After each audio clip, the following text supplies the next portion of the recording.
नमस्कार, सिटी में स्वागत है आपका। मैं हूं आपके साथ सुहानी मलिक। विपक्षी दलों के एकजुट होने के बाद अब उनके सामने सबसे बड़ी समस्या सीटों के बंटवारे को लेकर आ रही है। गठबंधन में शामिल हर दल बढ़ा चढ़ाकर सीटों की मांग कर रहा है। इंडिया अलायंस अब सीटों के बंटवारे के स्तर पर बातचीत शुरू कर चुका है। इस बातचीत में सबसे ज्यादा दिक्कत यूपी में आने वाली है। यहाँ पर सपा कांग्रेस को 5 से 7 सीट देने के मूड में है और अगर ऐसा हुआ तो प्रदेश में गठबंधन टूट सकता है। दूसरी ओर आरएलडी 25 सीटों की मांग कर रही है। आरएलडी को भी यहाँ जो सपा है वो ज्यादा सीटें देने की मूड में नहीं है और कांग्रेस, अगर ये गठबंधन टूटा तो उसके बाद कांग्रेस अकेले ही चुनाव लड़ सकती है। अखिलेश यादव ने बीते दिनों बयान दिया कि उनकी पार्टी इंडिया अलायंस से सीटें मांगेगी नहीं बल्कि उसे देगी। उसके बाद इस बयान को कांग्रेस के साथ हो रही सीट शेयरिंग से जोड़कर देखा जा रहा है।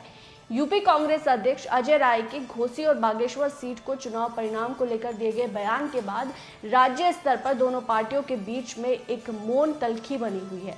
हालांकि कांग्रेस की टॉप लीडरशिप इस मामले में बिल्कुल खामोश है।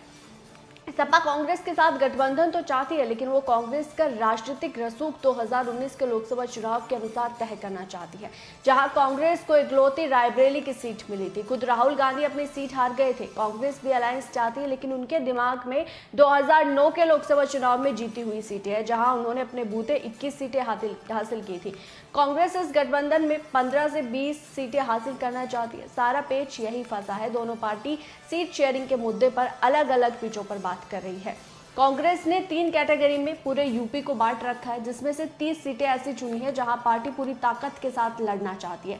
वो इसे ए कैटेगरी की सीटें मान रही है। बी कैटेगरी की सीटें वो सीटें हैं जहां पार्टी ने बीते चुनावों में सम्मानजनक सीटें पाई थी, उनका भी संख्या 30 है। बाकी बची सीटों से जो है वो सी कैटेगरी में है, जहां पार्टी को बहुत उम्मीद नहीं है। गठबंधन ना हो पाने की दशा में भी कांग्रेस साथी पार्टियों के साथ बीजेपी को हराने के लिए यहाँ डमी कैंडिडेट देगी। कांग्रेस के प्रदेश अध्यक्ष अजय राय कहते हैं कि पार्टी अपनी पूरी ताकत ए और बी कैटेगरी की सीटों में लगा रही है और गठबंधन में शामिल होना चाहते हैं, लेकिन प्रतिष्ठा से कम सीटें मिलने पर हमारा अकेले चुनाव लड़ने का विकल्प खुला है। जिस सीटों को ए कैटेगरी में रखा है वहां पर संगठन के स्तर पर चुनाव की तैयारी शुरू हो गई है और इस पर चुनावों में किसी की दया पर निर्भर नहीं है कांग्रेस पार्टी, और ये लोकसभा का चुनाव ना ही विधानसभा का।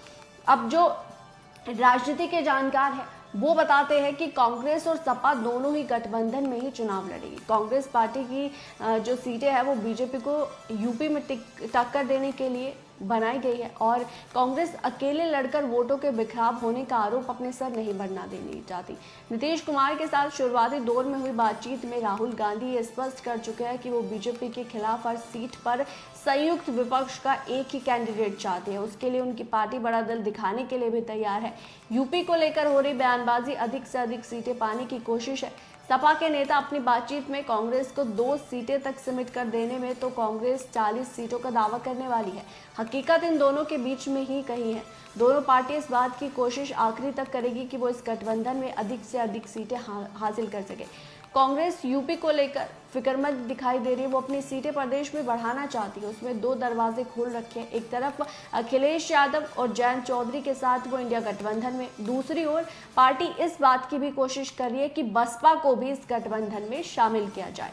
यदि बसपा को दिक्कत सपा को लेकर है तो कांग्रेस बसपा के साथ एक अलायंस बना सकती है और सपा की मजबूत सीटों पर वो डमी कैंडिडेट उतार सकती है। बसपा के साथ यूपी प्रदेश कांग्रेस के स्तर पर नहीं, राष्ट्रीय स्तर पर भी बातचीत हो रही है। सूत्रों के अनुसार राहुल गांधी, प्रियंका दोनों ही बसपा के साथ अलायंस करने की कोशिश में है। अंदर खाने की खबर यह है कि प्रियंका गांधी इस संबंध में खुद मायावती से सीधी बातचीत कर चुकी है। हालांकि कांग्रेस और बसपा की तरफ से इसको लेकर कोई आधिकारिक बयान नहीं आया। मायावती ये बात लगातार दोहराती आई है कि बसपा इंडिया फिर एनडीए दोनों ही तरह के अलायंस से दूर रहेगी।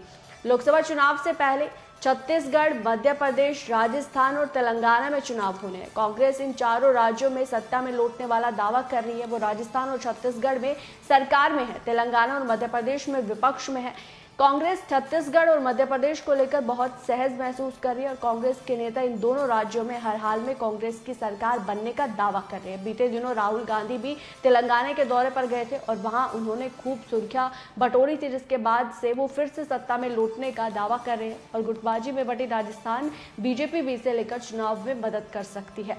तो अब पूरी तरीके से जो फोकस है इंडिया गठबंधन का वो यूपी में है, क्योंकि यूपी में ही सबसे ज्यादा पेच फंसता हुआ नजर आ रहा है। अखिलेश यादव ज्यादा सीटें देने के मूड में नहीं है, कांग्रेस कम सीटों पर यहां राजी होने को तैयार नहीं है। तो एक विकल्प सामने आ रहा है कि अगर सपा के साथ कांग्रेस की बात नहीं बनती तो या तो वो अकेले चुनाव लड़ेगी या फिर बसपा के साथ जा सकती है। इसी तरीके से अगर हम जयंत चौधरी की बात करें, जयंत चौधरी भी विधानसभा चुनाव 22 के बाद से उनकी पार्टी भी मजबूत स्थिति में आई है, तो वो भी चाहते हैं कि ज़्यादा से ज़्यादा सीटों पर अपने कैंडिडेट उतार सके। अगर वहाँ भी अगर रालोद की भी सपा से बात नहीं बनती है तो ऐसा ही रालोद को लेकर भी कहा जा रहा है कि वो भी अकेले चुनाव लड़ने के मूड में है या फिर कांग्रेस के साथ गठबंधन कर सकती है। बहरहाल इस रिपोर्ट पर आपकी क्या राय है, आपको क्या लगता है, वो ज़रूर कमेंट बॉक्स में बताएगा। मेरे साथ फिलहाल इतना ही, मुझे दीजिए इजाज़त, नमस्कार।